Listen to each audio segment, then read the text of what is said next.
तो चलिए आज आरी आरी गाने के दिल में उतरते हैं। इसकी शायरी की परतें खोल कर देखते हैं कि आखिर क्यों ये गाना हम पर इतना गहरा असर छोड़ जाता है।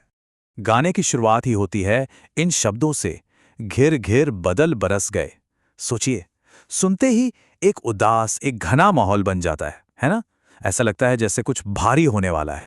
पर क्या ये सिर्फ मौसम की बात है? असल में ये लाइन सोचने पर मजबूर कर देती है कि दिल के अंदर कौन सा तूफान है जो उमड़ रहा है। यहीं से ये गाना हमें बाहरी दुनिया से मन के अंदर के सफर पर ले जाता है। तो चलिए पहले इसी को समझते हैं। हमारा पहला हिस्सा है प्रकृति का उदास मिजाज। देखते हैं कि ये गाना कैसे बाहर के मौसम का इस्तेमाल मन की हालत को दिखाने के लिए करता है। देखिए, ये दो पंक्तियां, घिर घिर बदल बरस गए और फिर बदले रुख हवा आई, ये दोनों मिलकर एक बदलाव का, एक आने वाली इमोशनल इंटेंसिटी का एहसास कराती हैं। जैसे बाहर भी एक तूफान घिर रहा है और अंदर भी। अब आते हैं गाने के बिल्कुल सेंटर में, वो शब्द जो बार बार लौट कर आता है और इस गाने की पूरी भावना को अपने अंदर समेटे हुए है। कह सकते हैं कि ये इस गीत की आत्मा है। और वो शब्द हैं आरी आरी।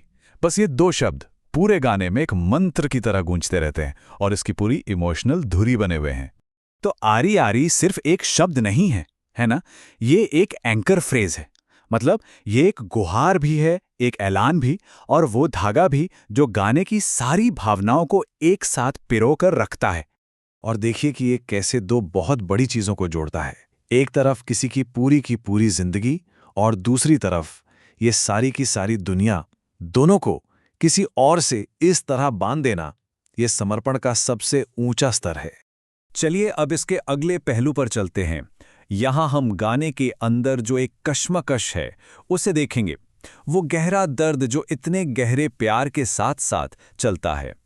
ओह मेरे दिल नहीं दर्द बड़ा कोई, ये लाइन, मतलब दर्द को इससे ज्यादा सीधे और असरदार तरीके से शायद ही कहा जा सकता है। ये बिना किसी लाग लपेट के उस पीड़ा की गहराई को सामने रख देती है। इस गाने में एक कमाल का विरोधाभास है। एक तरफ है हार गया मेरा हासा, मतलब एक गहरा पर्सनल लॉस, एक नुकसान का एहसास, और उसी सांस में दूसरी तरफ है सारी दुनिया तेरी मेरी, यानी सब कुछ एक हो जाने का ऐलान। दर्द और जुड़ाव का यही तनाव इस गाने को इतना शक्तिशाली बनाता है। तो अब दर्द से आगे बढ़कर उस हल पर ध्यान देते हैं जो ये गाना हमें देता है, और वो हल है एक ऐसी साझा दुनिया बनाना जो सिर्फ दो लोगों की है, जहां बाकी सब कुछ बाहर रह जाता है। सारी दुनिया तेरी मेरी, तेरी तेरी मेरी आरी, ये एक पूरे ब्रह्मांड को अपना बनाने की घोषणा है। यहां शब्दों को बार बार दोहराना सिर्फ एक अंदाज नहीं है, ये एक मुकम्मल समर्पण का संकेत है। एक ऐसा समर्पण जो एक इंसान के वजूद से भी बड़ा होकर एक नई साझा पहचान बनाता है। और इसी के साथ हम अपने आखिरी हिस्से पर आ गए हैं। ये हिस्सा इस पूरी इमोशनल जर्नी को समेटता है और बताता है कि इस गीत का आखिरी संदेश क्या है। तो आखिर में ये जो समर्पण है, ये दो सीढ़ियां चढ़ता है।